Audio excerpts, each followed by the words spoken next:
الحمد لله رب العالمين والعاقبة للمتقين الصلاة والسلام على أشرف الأنبياء والمرسلين اما بعد السلام علیکم و رحمت الله و برکاته. برادران و خواهران بسیار با عزت و عزتمند، الله متعال همه ما و شما را توفیق بدهد که فهم اسلام داشته باشیم، عرض درست به قرآن و به سنت رسول الله صلی الله علیه و سلم در توبه با سوی اون ذاتی که ما را امر به توبه کرده است همیشه توبه کننده باشیم و در این لحظه های زندگی هر مشکلات و هر فهمی ها، هر عصیانی که از ما سر میزنه، از الله مهربان خواهان هستم که پروردگار مشکلات های ما را آسان بگرداند و توبه ما را توبه صدقان بگرداند و اون گناه هایی که من و شما کردیم از قصدن و سهوا، آشکار و پنهان، از خرد و کلان، الله متعال همگیش را مبدل به حسنات بگرداند و ما را پیروی به قرآن و به سنت رسول الله صلی الله علیه و سلم عقیده صحیح تا دم مرگ نصیب روزی بگرداند. آمین. امروز هم که باشد عزیزان دل، مسئله به حد مهم است. این به حد مسئله مهم است. اکثریت ایران مردم نمیدونن. اکثریت مردم از این مسئله شیرخورگی به خبر هستند. شیرخوره چی را میگن؟ یک زن کودک شیر میدهه، یک کودک بیگناه را شیر میدهه، همون را شیرخوره. بسیاری ما و شما از این مسئله ها علل خصوص زن ها دور هستند. به خاطر برادران اهل اسلام با دقت مسئله ها را گوش کنید، درس گوش کنید و خودتان تعلیم بگیرید و به زنها سنید که این مسئله تو چقدر مهم است و با اون برادرایی که از این مسئله ها آگاهی ندارن، اونها نمیدونن، اونها هم برسونه که تا که از این مسئله ها با خبر شوند. به خاطر که در بعض جامعه ها علاقه به چشم میخوره که مردم میگن که فلانی را نکاح کرده است در حالی که فرزنددار شده است، علاقه نو فهمیدن که او رضاع بدستند. به این خاطر کوشش کنه که برادران اهل اسلام از این مسئله های مهم که شیرخوارگی است بدونه تا که به گمراهی نره. به خاطر که وقتی چقدر مسلمان به گمراهی برای این مسئله ها را ندونه، همون از خدا و پیامبر دور میشه. به این خاطر گوش کنه در مسئله های شیرخوارگی به خود چی برداشت میکنه. انشاءالله از خدا امید دارم و در زندگی تو خطا نکنی. و این مسئله هایی را که من بیان میکنم شیرخوارگی وابسته به مذهب حنفی هسته. ممکن که در مذهب جمهور یعنی شافعی، مالکی و حنبلی رحم الله ممکن که دیگر نمود باشد، لکن من علیکم السلام و رحمت الله و برکاته، لکن من همین طبقی که مقصد در همه کتاب چیزی که از آگاهی دارم را به سمع شما میرسانم و اگر هر برادری که با بخواهد بسیار چیزا را به خود پیدا کند، انشاءالله میتوند با دیگر کتاب‌های فقه مسئله ها را نظر کند، از این مسئله بسیار برخوردار می شود. به این خاطر میگذاریم احکامی که شیرخوارگی است. خلاصه المسائل هم به حد کتاب خوب است برای طالب علمکایی که فهم سخن دارند. انسان هایی که میخوان عربی را با پررگی راه بلد نیستند، از این کتاب خیلی به خود برداشت میکنند. احکام شیرخوارگی مسئله 1271. وقتی نوزاد متولد شود بر مادر شیر دادن او واجب است. به هم مادر شیر بودن چیه؟ برای هم فرزند خود واجب است. ولی اگر پدر ثروتمند بود و زن شیر دهنده که شیرش با بچه سازگار داشت پیدا می شود، اگر مادر شیر ندهد گناهکار نیست. اگر که در حالی که پدرش بای باشد، ثروتمند باشد، زن بگه که من این بچه را شیر نمیدم، شما یک زن پیدا کنی که بچه را شیر بدهه، دم شما دویا میگن والله علم، میگن که همو بچه را شیر بدهه، به خاطر که زنها چقدر همو کودک که شیر بدن همو با لفظ عروسی پریرادشو بگیم تنشو همو بدنشو بیزیب میشه و زنها را به این خاطر شیر نمیدهن. لکن در جامعه اسلام اگر در بگیم که مملکت های اسلامی اگر مرد صاحب ثروت باشه یعنی مالدار باشه، مرد خودش میتونه که یک زن بیاره بچهش چی بده شیر بده و اگر زن در همون حالت شیر نده گناهگار نمیشه. نه که در حالتی که کمغال باشه داروی بگیم مالدار نباشه که خود بچه چیکار کنه شیر بده. مسئله 1072 زن نمیتواند بدون اجازه شوهر بچه بیگانه را شیر دهد. این نمیدونه، باید که اول از شوهرش پرسان کند بعدا شیر بدهد. امروز اکثریت زنها به اجازت شوهر کودکای را شیر دادگیان، بعدا بگیم که فرزنددار شدگیان، دیگرها و شیر خورگی را همدیگر را نکاح کردگیان، بعد درک گفتن که خواهر رضای خدمت یا برادر رضای خدمت. زن به اجازت شوهر نمیتوند یک کودک چیکار کنه شیر بدهد. اگرچه خواهرش باشد و هلاکت باشد بدون اجازه شوهر میتواند شیر دهد، لیکن در یک حالت بیابانی هستند که در اونجا چیکار میکنه مثلا کودک به هلاکت میره، از گرسنگی هلاک میشود، در اون حالت میتونه که چیکار کنه همون کودک شیر بده. در حالتی که دیگر هیچ کس نیست، یا دشت بیابان یک کودکی هست که به صاحب در همونجا پرتفتگی هست، در همون حالت به هلاکت که میره میتونه همون زن چیکار کنه شیر بده. لیکن وقتی که شیر داد همون زن که در یادش بگیره که من همین کودک چیکار کردم شیر دادگیم. مسئله 2703 2703 حد اکثر مدت شیرخوارگی برای کودک برابر مقررات مذهب حنفی. در مذهب حنفی 2.5 سال است. 2.5 سال است. اگه مذهب جمهور من نمیدونم که چند است، این 2.5 سال است. شاید که مذهب جمهور 10 سال باشه، مذهب حنفی 2.5 سالش میگیره و از 2.5 سال به بالا شیر دادن حرام است. 2.5 سال بالا که باشه شیر دادن چه میگه حرام است. میگه ایده از فقهای اسلامی مدت شیرخوارگی را 2 سال بیان فرمودند. با ایده بعضی از علمای حنفی شیرخوارگی را چند میگن 2 سال میگن. تا 2 سالگی را چی میشه شیرخواره میشه. 2 سال شیرخواره نمیشه. میگه مقصد این مسئله اختلافی هستند. مسئله 1274 اگر بچه را بعد از 2 سال شیر نوشیدن از شیر باز گرفت، بعد از 2 سال میگه، بعد از 2 سال میگه از نوشیدن شیر باز گرفت میگه و بچه عادت به خوردن طعام نبود، عادت طعام خوری نداشت میگه، بعد از این اگر پیستان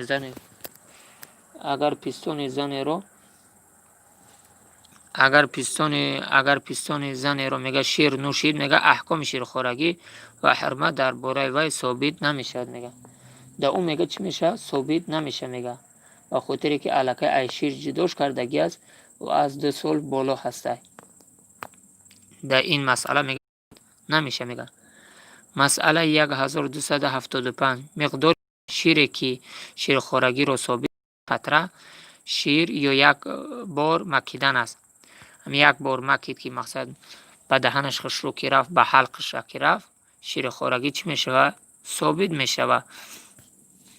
یک قطره یا یک قطره بگیم دهن پر میکنه، مقصد به پری دهان میه، علاقه چی میشه شیر خورگی ثابت میشه. مسئله 1276 اگر پیرزن نوه خود را به پیستان خود مشغول نمود، یعنی بیبی نوسخ چهمتری به پیستانش کرد، مالیش داد و پیستان او دارای شیر گردید، پیستان مادر شیر امو ای بیبیش پیستانش پری شیر، اون نوه پسر باشد پسری رضاعی جد به بیبی خود می شود. اگر که پیستانش شیر کشید کودک مکید، همون واسش که مکید علاقه چی می شود پسر رضاعیش می شود. و اگر دختر باشد دختر رضاعی جد می شود. اگر دختر باشد دختر رضاعی می شود. و اگر همه نواده های پسری و دختری خود را به پیستان خود مشغول می داشت که بعد از پیستانش دارای شیر شده، بین همه آنها ازدواج حرام است. اگر همه نوساش که همین عمل کرد، همش به همدیگر چی می شوند رضاع می شوند. مسئله 1277 آنچه از نسب بر شخص حرام است از رضاعی یعنی شیرخوری بر شخص حرام می شود. یعنی چخیلی که خواهر خطا، عمه، مادر خطا، اپای خطا همین ها را گرفته نمیتونی، در هم همین ها را گرفته نمیتونی، مگر مادر مادر رضاعی، برادر نسبی و خواهر پسر نسبی، چنانه که پیامبر اکرم صلی الله علیه و سلم فرمودند. انا که مسئله را خوب اهمیت برادر در اینجا مثال میبندند. اگر چخه میگم مادر رضاعی، برادر نسبی و خواهر پسر نسبی، چون که پیغمبر اکرم صلی الله علیه و فرمودند. مسئله را خوب اهمیتی که تو که بفهمی. یعنی خداوند متعال حرام گردانیده است با واسطه شیرخوارگی آنچه را از نسب حرام گردانیده است. سه که ای نسب اپا و خوار و خاله و عمه حرام میگرده، ای رضاعی هم به حرام میگرده، مگر مادر برادر نسبی. یعنی چی؟ مادر برادر نسبی و خواهر پسر نسبی. انا که مثال میبنده تا که بفهمی. صورت مادر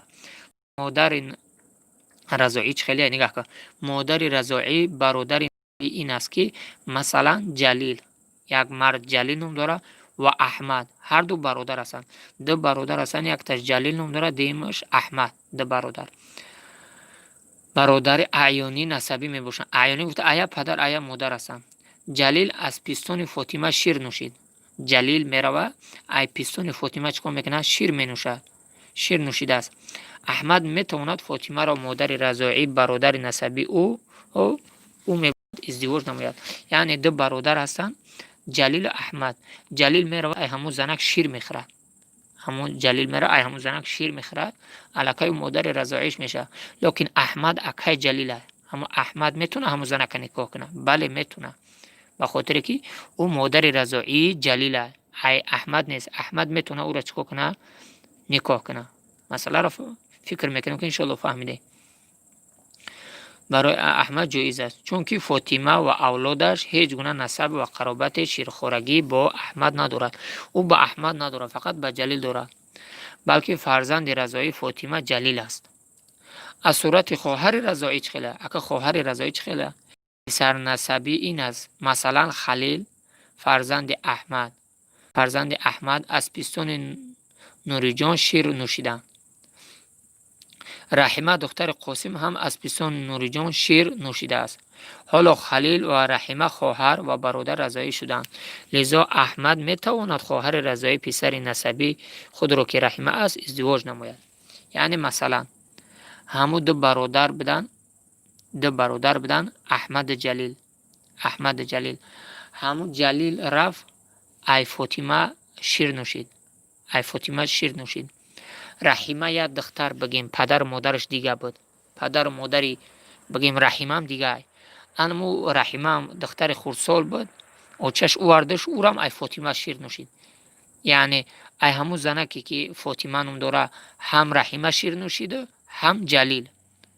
انا وقتی کلون شدن برادر جلیل احمد نم داره، همین احمد میتونه که بروه همون کی را چیکار کنه؟ همو بگی رحیمه را نکاح کنه؟ میتونه، به خاطر که او برادر رضاعی رحیمه جلیل احمد نیست. احمد میتونه که بروه چیکار کنه؟ فاطمه را بگیم که که رحیمه را میتونه که نکاح کنه. میگذاریم در بعض مسئله هایی که او را وابسته به شیرخوارگی هست. مسئله متفرقه شیرخوارگی که هم بعضی مسئله هست که مهم است در هم. مسئله متفرقه شیرخوارگی. مسئله 1291. اگر زن در بینی بچه شیر دوشید شیرخوارگی ثابت می شود. یک زنک یک کودک گرفته در بینیش همون شیر خودش جوشیده، همین جوشیده که در بینیش بررفت، خیلی جوشید، مثلا همون یک قطره زیادتر نوشید که بررفت، همین بینی آب بینی به قرتق میره، به حلق میروه. همون که به حلق که میروه در همینجا شیرخوارگی چیکار میکنه؟ ثابت میشه. در همینجا شیرخوارگی چی میشه؟ ثابت میشه.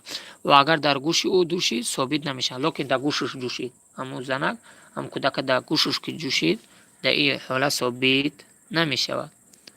مسئله 1292. اگر زن مخلوط با آب بود یا دوا گردید و بچه نوشانیده شد، در صورتی که شیر بیشتر و آب دوا کمتر یا هر دو برابر باشه احکام شیرخوارگی ثابت می شود.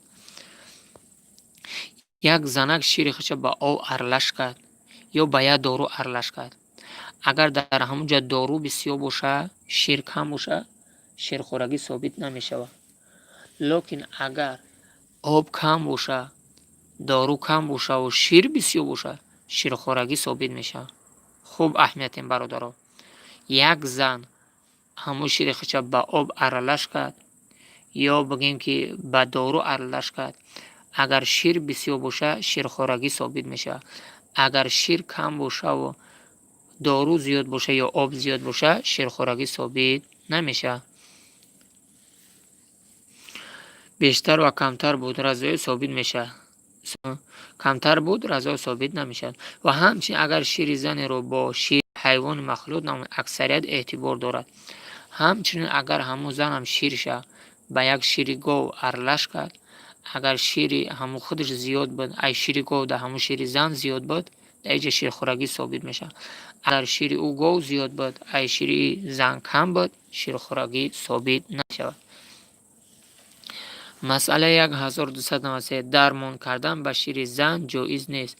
بعضی انسان ها بسیار چیزا را به همین شیر زن ها چکار میکنن؟ درمان میکنن. یعنی میگه شیر زن فایده داره در دیگه و دیگر همین جایز نیست، میگه همین کارا کردن نشود، میگه درست نیست، میگه به همین چیزا میگه دوایی کرده نشود. این بود بعضی از مسائل هایی که وابسته به شیرخورگی داره. الله متعال همه ما و شما را تا صحبت های دیگر در حفظ امان خود نگه باشه. از الله مهربان خواهان هستم که این صحبت های ما را خالی از ریا بگردانم و پروردگار مهربان فردای قیامت این صحبت ما را پر از ثواب و اخلاص و محبت ایمانی بگرداند و فردای قیامت الله متعال ما را از بندگان نجات یافته و از بندگان محبوب خودش بگرداند. و دو روزه که در این دنیا غریب هستیم پروردگار مهربان همیشه ما را بهترین نعمت که ایمان است همیشه با ایمان نگه بدارد و با ایمان رفتن نصیب و روزی بگرداند و دنیا و آخرت ما مسلمان هایی که غریب هستیم در عصمت پناه خود پروردگار مهربان نگهبان باشد و پروردگار مهربان گذشتگان ما را رحمت بگرداند، به ما را شفای کامل به توفیق و توفیق سفر ما به خطر بگرداند، مشکلات ما آسان بسازد. اللهم لا مانع لما اعطيت ولا معطي لما منعت ولا ينفع ذا الجد منك. اللهم صل على محمد وعلى ال محمد واصحاب محمد برحمتك